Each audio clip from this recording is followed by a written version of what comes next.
Every serious athlete follows a protocol, not a collection of random habits, not a list of things that might help. A structured, progressive, science-backed protocol designed around how the body actually adapts. Yet when it comes to the most important organ in the human body, the one running every decision, every relationship, every thought you will ever have, most people do absolutely nothing structured. They read occasionally, they sleep inconsistently, they consume endlessly, and wonder why their thinking never seems to get sharper. Here is the truth nobody tells you about brain training. Your brain is not different from a muscle. It follows the same principles of adaptation. It responds to progressive overload, to recovery, to consistency. And just like a muscle, it can be trained deliberately or left to atrophy accidentally. This is the 21-day protocol, and it starts with destroying everything you think you know about how your brain actually works. Most people believe intelligence is fixed. You either have a sharp mind or you don't. You were born focused or you weren't. Some people are just built differently, and there is nothing you can do about the brain you were given. This is one of the most thoroughly disproven beliefs in the history of neuroscience. In 1998, neuroscientist Fred Gage at the Salk Institute published research that permanently changed how science understands the human brain.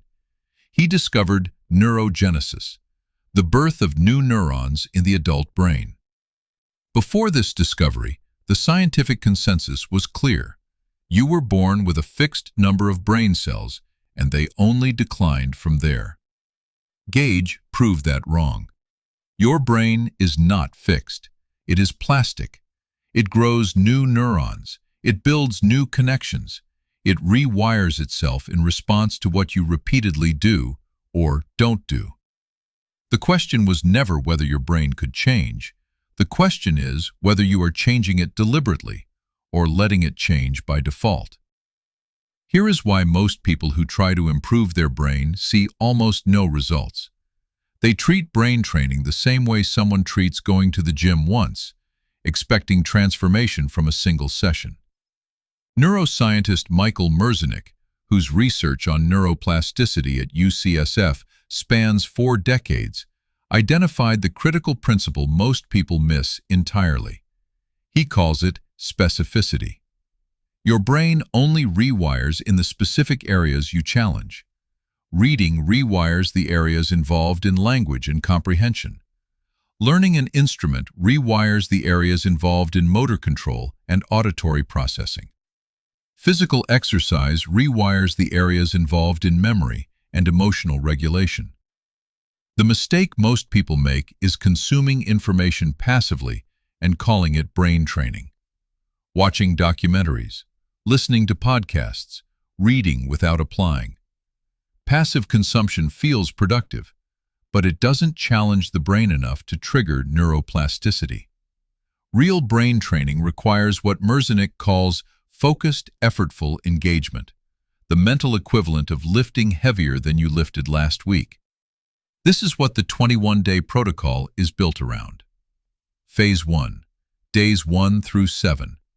The objective is not to add, it is to subtract. Most people try to build a sharper brain on top of a nervous system running on chronic stress and information overload. It doesn't work. Neuroscientist Amy Arnsten at Yale School of Medicine found that chronic stress physically shrinks the prefrontal cortex, the part of your brain responsible for focus, decision-making, and rational thought. You cannot build a sharper mind on a stressed brain. You first have to create the neurological conditions for growth. Phase 1 protocol. First, eliminate your phone for the first 30 minutes after waking. Your brain is in theta state when you wake. Every notification you check in that window floods your system with cortisol and destroys the neurological conditions for deep thinking for the rest of the day. Second, introduce 10 minutes of deliberate silence daily.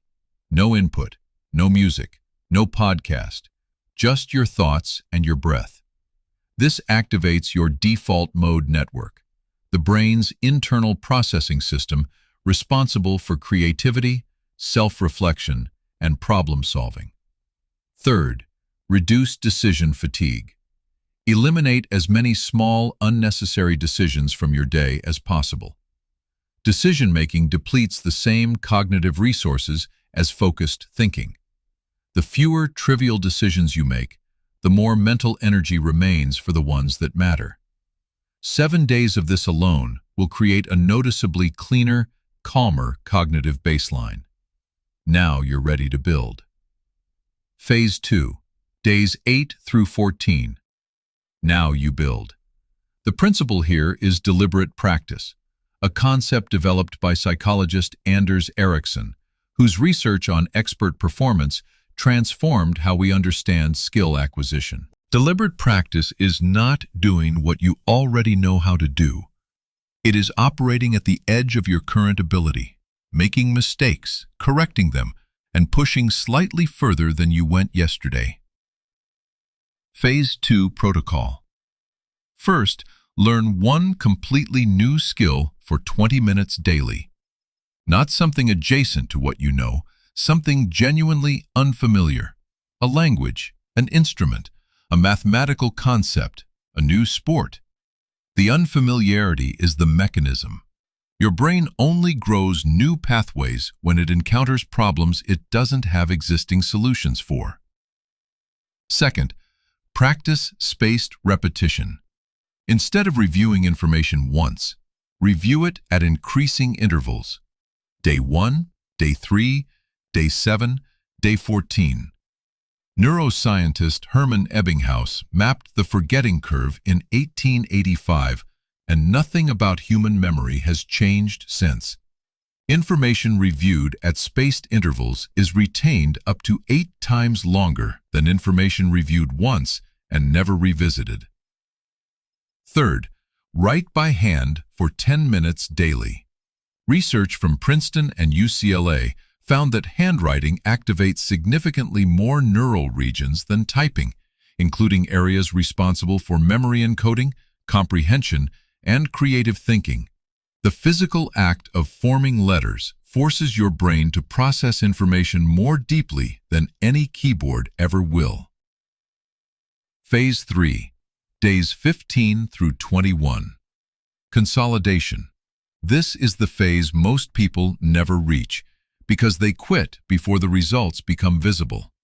Neuroscientist Matthew Walker, whose research on sleep at UC Berkeley is among the most important in modern science, found that sleep is not passive recovery. It is active neurological processing.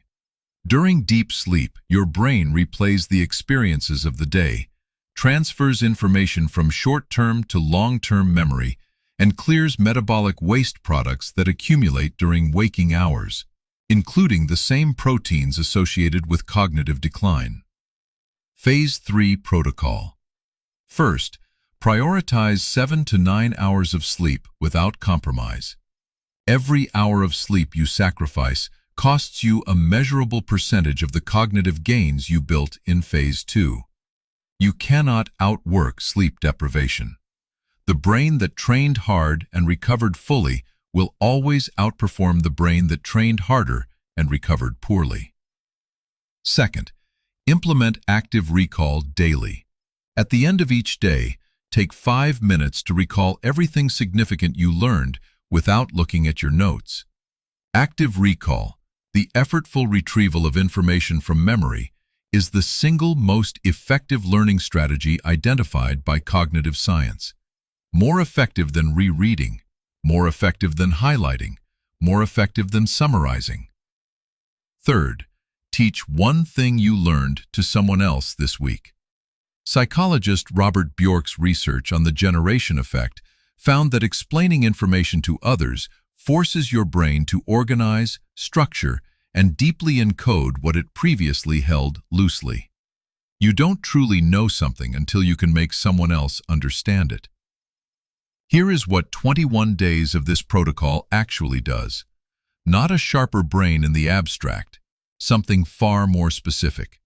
A brain that is less reactive and more deliberate. A brain that holds focus longer because it has been trained to resist the pull of distraction. A brain that learns faster because it now understands the mechanism of its own learning. A brain that recovers faster from stress because it has been given the neurological conditions to do so. The athletes who train the hardest are not the ones who do the most volume. They are the ones who understand the science of adaptation and train accordingly. Your brain deserves the same respect. 21 days, 3 phases, one principle running through all of it. Your brain changes in response to what you deliberately do, not what you intend to do, not what you think about doing, what you actually, repeatedly, consistently do. Phase 1 clears the conditions that have been preventing growth. Phase 2 builds the new pathways your sharper mind will run on. Phase 3 locks them in so they become permanent. You don't need to be born with a different brain. You need to start treating the one you have like the most sophisticated, most powerful, most trainable instrument you will ever own. Because that is exactly what it is. If this gave you a framework you've never had before, share it with someone still waiting to feel smarter instead of training to become it. Subscribe to Mind Patterns, because understanding how your mind works is where everything else begins.